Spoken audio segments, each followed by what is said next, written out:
Orang-orang Israel yang datang ke Mesir beranak cucu dan tak terbilang jumlahnya.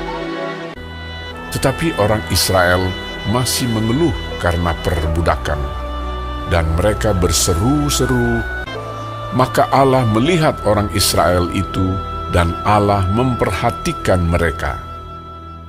Musa, Musa, akulah Allah ayahmu, Allah Abraham, Allah Ishak, dan Allah Yakub. Sekarang seruan orang Israel telah sampai kepadaku. Juga telah kulihat betapa kerasnya orang Mesir menindas mereka. Jadi sekarang, pergilah. Aku mengutus engkau kepada Firaun untuk membawa umatku, orang Israel, keluar dari Mesir. Tetapi Musa berkata kepada Allah, "Siapakah aku ini? Maka aku yang akan menghadap Firaun dan membawa orang Israel keluar dari Mesir." Lalu firman-Nya, Bukankah aku akan menyertai engkau? Pergilah, aku akan mengajar engkau apa yang harus kau katakan.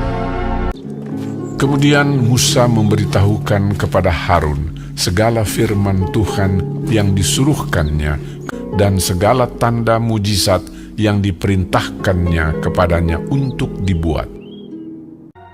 Adapun Musa 80 tahun umurnya dan Harun 83 tahun. Demikianlah diperbuat Musa dan Harun seperti yang diperintahkan Tuhan kepada mereka. Kemudian Musa dan Harun pergi menghadap Firaun, lalu berkata kepadanya, Beginilah firman Tuhan, Allah Israel. Biarkanlah umatku pergi untuk mengadakan perayaan bagiku di padang gurun. Tetapi hati Firaun berkeras, sehingga tidak mau mendengarkan mereka keduanya. Siapakah Tuhan itu? Tidak kenal aku Tuhan itu, dan tidak juga aku akan membiarkan orang Israel pergi. Berfirmanlah Tuhan kepada Musa, Firaun berkeras hati. Ia menolak membiarkan bangsa itu pergi. Sekarang engkau akan melihat apa yang akan kulakukan kepada Firaun. Pergilah kepada Firaun pada waktu pagi. Pada waktu biasanya ia keluar ke sungai. Nantikanlah dia di tepi sungai Nil dengan memegang di tanganmu tongkat. Diangkatnya tongkat itu dan dipukulkannya kepada air yang di sungai Nil. Maka seluruh air yang di sungai Nil berubah menjadi darah. Matilah ikan di sungai Nil, sehingga sungai Nil itu berbau busuk, dan orang Mesir tidak dapat meminum air dari sungai Nil, dan di seluruh tanah Mesir ada darah. Beginilah firman Tuhan, biarkanlah umatku pergi. Jika engkau menolak membiarkannya pergi, maka aku akan menulahi seluruh daerahmu dengan katak. Katak-katak itu akan naik memanjati engkau, memanjati rakyatmu dan segala pegawaimu. Berdoalah kepada Tuhan, supaya dijauhkannya katak-katak itu daripada aku dan daripada rakyatku. Maka aku akan membiarkan bangsa itu pergi. Tetapi ketika Firaun melihat bahwa telah terasa kelegaan, ia tetap berkeras hati dan tidak mau mendengarkan mereka keduanya. Harun mengulurkan tangannya dengan tongkatnya dan memukulkannya ke debu tanah. Segala debu tanah menjadi nyamuk di seluruh tanah Mesir. Demikianlah nyamuk-nyamuk itu hinggap pada manusia dan pada binatang. Lalu berkatalah para ahli itu kepada Firaun, Inilah tangan Allah Tetapi hati Firaun berkeras, dan ia tidak mau mendengarkan mereka. Beginilah firman Tuhan. Jika engkau tidak membiarkan umatku itu pergi, maka aku akan melepaskan pikat terhadap engkau. Maka datanglah banyak-banyak pikat ke dalam istana Firaun dan ke seluruh tanah Mesir. Lalu kata Firaun, Baik, aku akan membiarkan kamu pergi. pikat itu dijauhkannya dari Firaun. Seekor pun tidak ada yang tinggal. Tetapi sekali ini pun Firaun tetap berkeras hati. Ia tidak membiarkan bangsa itu pergi. Beginilah firman Tuhan. Jika engkau menolak membiarkan mereka pergi dan masih menahan mereka, maka ternakmu yang ada di padang akan kena tulah Tuhan, kena penyakit sampar yang dahsyat. Keesokan harinya, segala ternak orang Mesir itu mati, tetapi dari ternak orang Israel tidak ada seekor pun yang mati. Tetapi Firaun tetap berkeras hati dan tidak mau membiarkan bangsa itu pergi. Lalu mereka mengambil jelaga dari dapur peleburan dan berdiri di depan Firaun. Kemudian Musa menghamburkannya ke udara, maka terjadilah barah yang memecah sebagai gelembung pada manusia dan binatang. Tetapi Tuhan mengeraskan hati Firaun, sehingga ia tidak mendengarkan mereka.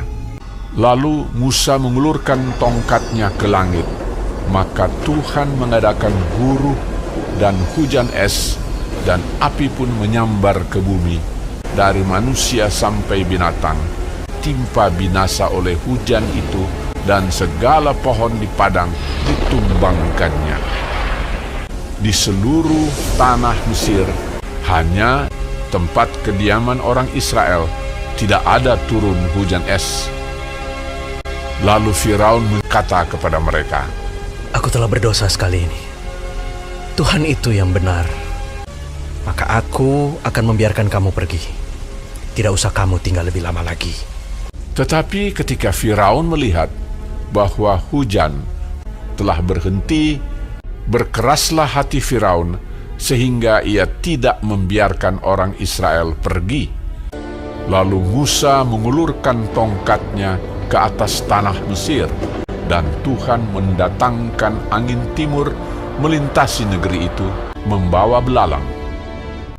Datanglah belalang meliputi seluruh tanah Mesir, memakan habis segala tumbuh-tumbuhan di tanah dan segala buah-buahan pada pohon-pohon sangat banyak. Aku telah berbuat dosa terhadap Tuhan Allahmu. Ampunilah kiranya dosaku untuk sekali ini saja. Lalu keluarlah Musa meninggalkan Firaun dan berdoa kepada Tuhan. Maka Tuhan membuat angin bertiup dari jurusan sebaliknya, yakni angin barat yang sangat kencang, yang membawa belalang itu dan melemparkannya ke dalam laut Teberau. Tetapi Tuhan mengeraskan hati Firaun, sehingga tidak mau membiarkan orang Israel pergi. Lalu Musa mengulurkan tangannya ke langit, dan datanglah gelap gulita di seluruh tanah Mesir selama 3 hari. Tidak ada orang yang dapat melihat temannya, juga tidak ada orang yang dapat bangun dari tempatnya. Pada semua orang Israel ada terang di tempat kediamannya. Dia tidak mau membiarkan mereka pergi. Berkatalah Musa, Beginilah firman Tuhan, pada waktu tengah malam, aku akan berjalan dari tengah-tengah Mesir. Maka tiap-tiap anak sulung di tanah Mesir akan mati, juga segala anak sulung hewan. Supaya kamu mengetahui bahwa Tuhan membuat perbedaan antara orang Mesir dan orang Israel. Lalu Musa memanggil semua tua-tua Israel serta berkata kepada mereka, "Pergilah, ambillah kambing domba untuk kaummu dan sembelilah anak domba Paskah. Kemudian kamu harus mengambil seikat hisop dan mencelupkannya dalam darah yang ada dalam sebuah pasu. Dan darah itu kamu harus sapukan pada ambang atas dan pada kedua tiang pintu. Seorang pun dari kamu tidak boleh keluar pintu rumahnya sampai pagi. Dan Tuhan akan menjalani Mesir untuk menulahinya. Apabila ia melihat darah pada ambang atas dan pada kedua tiang pintu itu, maka Tuhan akan melewati pintu itu dan tidak membiarkan pemusnah masuk ke dalam rumahmu untuk menulahi." Maka pada tengah malam Tuhan membunuh tiap-tiap anak sulung di tanah Mesir, dari anak sulung Firaun yang duduk di tahtanya sampai kepada anak sulung orang tawanan beserta segala anak sulung hewan. Dan kedengaranlah seruan yang hebat di Mesir, sebab tidak ada rumah yang tidak kematian. Lalu bangunlah Firaun pada malam itu bersama-sama semua pegawainya dan semua orang Mesir. Dipanggilnyalah Musa dan Harun, katanya, Bangunlah, keluarlah dari tengah-tengah bangsaku, baik kamu maupun orang Israel. Pergilah, beribadahlah kepada Tuhan seperti katamu itu. Malam itulah malam berjaga-jaga bagi Tuhan untuk membawa mereka keluar dari tanah Mesir. Orang Israel melakukan juga seperti kata Musa. Mereka meminta dari orang Mesir barang-barang emas dan perak serta kain-kain. Kira-kira 600.000 orang laki-laki, banyak ternak kambing domba dan lembu sapi. Lamanya orang Israel diam di Mesir adalah 430 tahun. Dan tepat pada hari itu juga, Tuhan membawa orang Israel keluar dari tanah Mesir menurut pasukan mereka.